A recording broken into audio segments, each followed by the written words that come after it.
How are you doing? Welcome back to another video.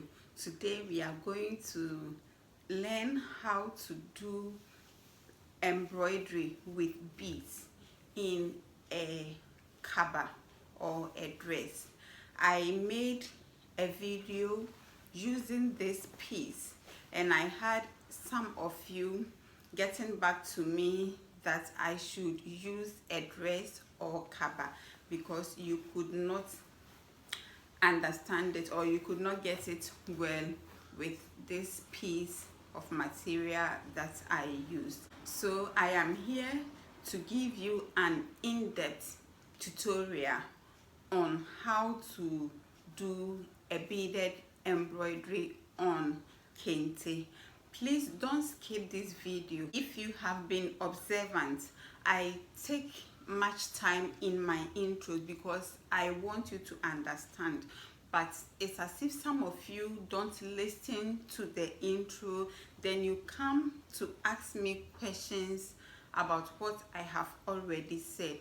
Please, this lesson, the real deal, that is the tutorial aspect, is going to take few minutes, but what I am explaining is very vital to this lesson, so please listen and take note as well.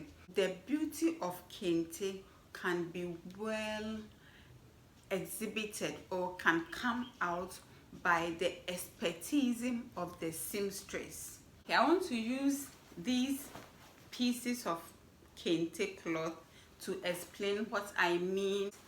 If you look at this one, it is the same from head to toe.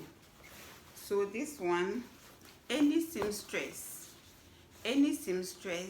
can do justice to this. There's another type that comes with two designs like the one I am wearing. So something like this part is different from what is here. So this is what my seamstress did. She removed all these parts. Let's say these designs are what I have as cover.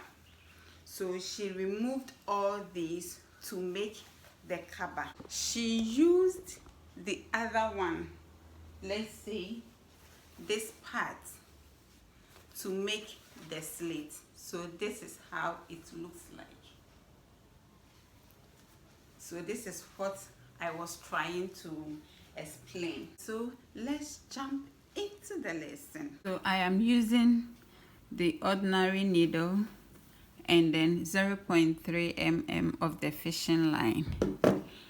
I talked to someone on phone and I said I am going to use a thread, the ordinary thread, but I don't have the colors and I want to complete it today, so I'm not going to use that type of thread as I said to that person. So if you are watching this video, I have not deceived you, but I don't have it.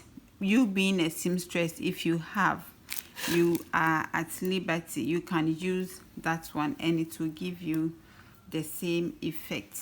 So I have the knot here. Why I did not bring it behind is it will discomfort the user, so it is here, and I am sewing such that it will not be visible from behind. So what I will do is I will just try to separate the lining from the kente as I sew. So I picked the sequins from behind. You see that one part is a little bit protruding and then the other part is deep, where you can put a small amount of water. So I will not enter from that part, but I'll enter from behind so that the seed bead will sit on top of it. I'm going to blend the seed beads with the bicons. because when the sun throws light on bicons, it sparkles. So I want that effect in the dress. So that is how I am going to go about it.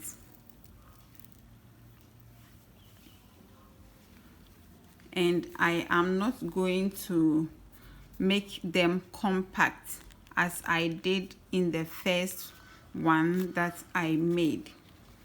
For that one, it was filled. This one, I am going to make it a little separated because the kente on its own is heavy, and the beads will also add a little bit of weight to it.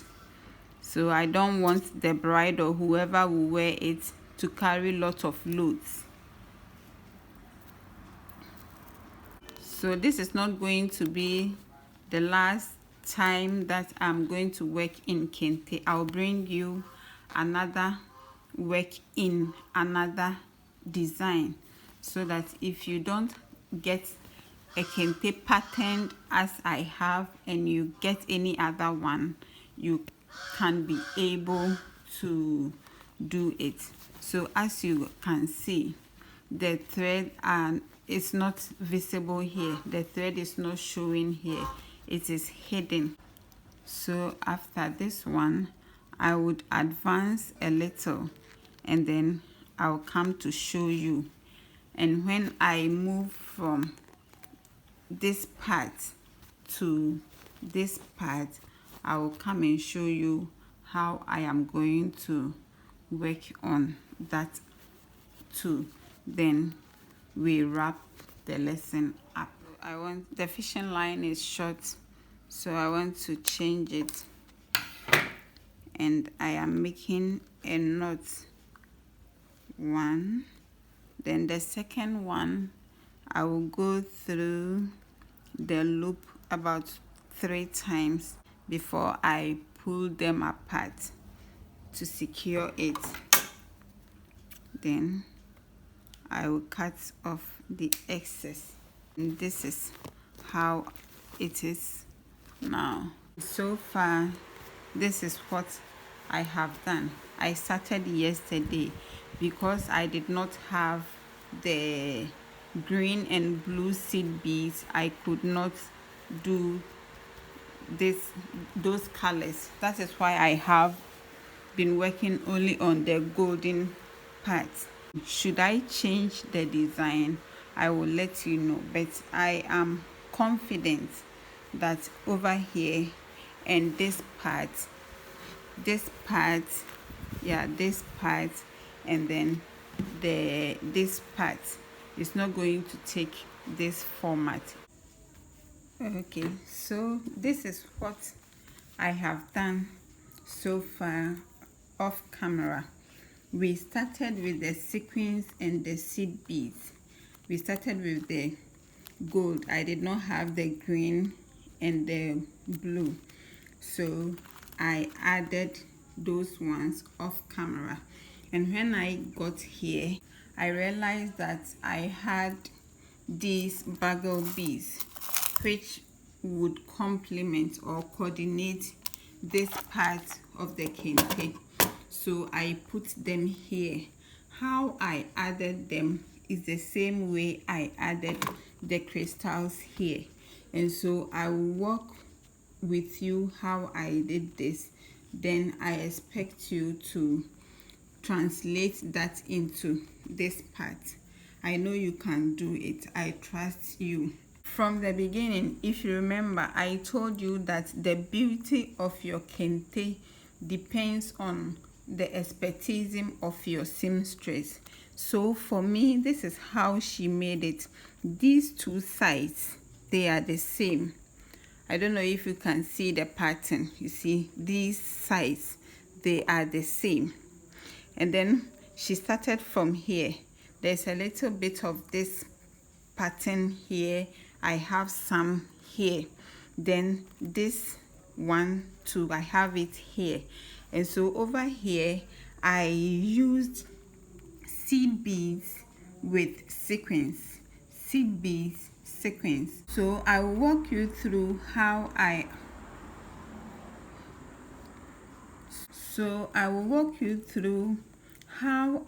added the seed beads with you using this part of the design. So we are going to use this part to learn how you can add the seed beads, and then over here we will use this part to also learn how to add the crystals and the bugle beads to it. As for the sleeve, I will not put any beads there, but you can if you so wish. Trust me, this is not going to be the end, it is just the beginning. So I'll be showing you how to do this in another lesson. So I have taken three seed beads, so I will put it on the kente to get a mark, to see its length and mark it. So where the beads ends, I would prick the needle and then bring it up. So I sew it as if I am doing tacking. Yeah, tacking. Know how to do tacking, then you are good to go. If you don't know to, this is very simple.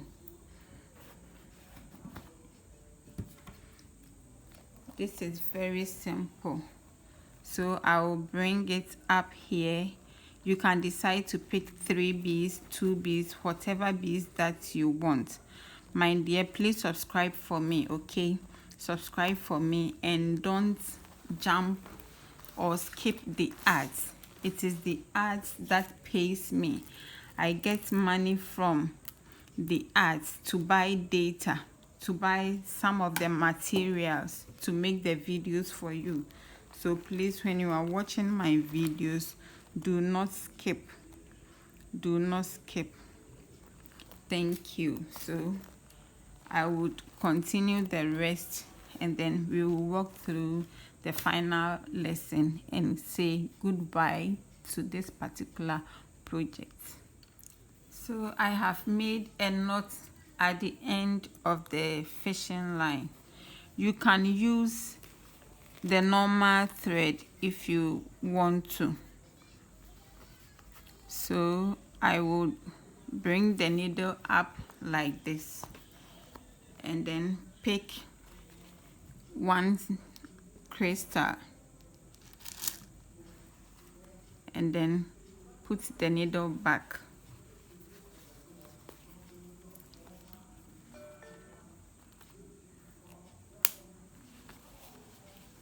like this. Then so I am doing it in no particular order.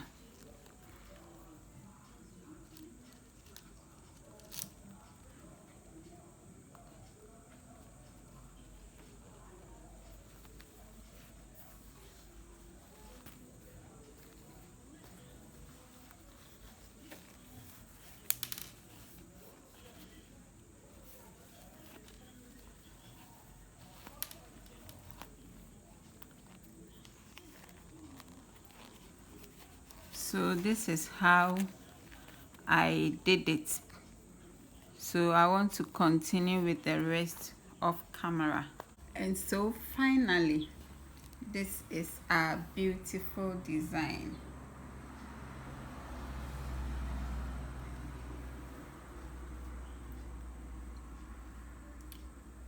So we are done with it.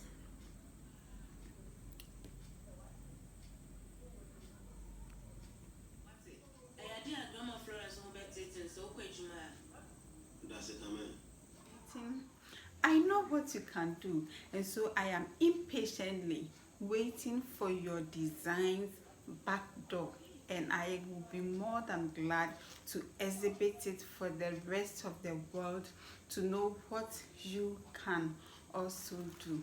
Beloved, this is just the beginning, and so I will be bringing you more together with fascinators and other projects as the day goes by.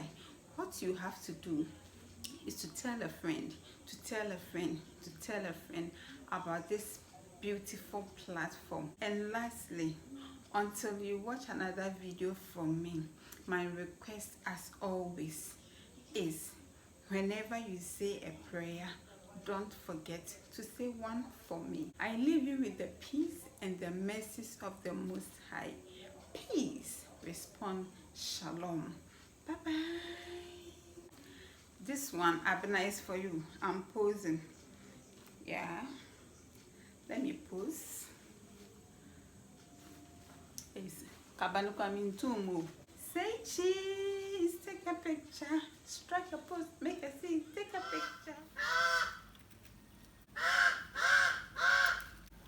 So after this,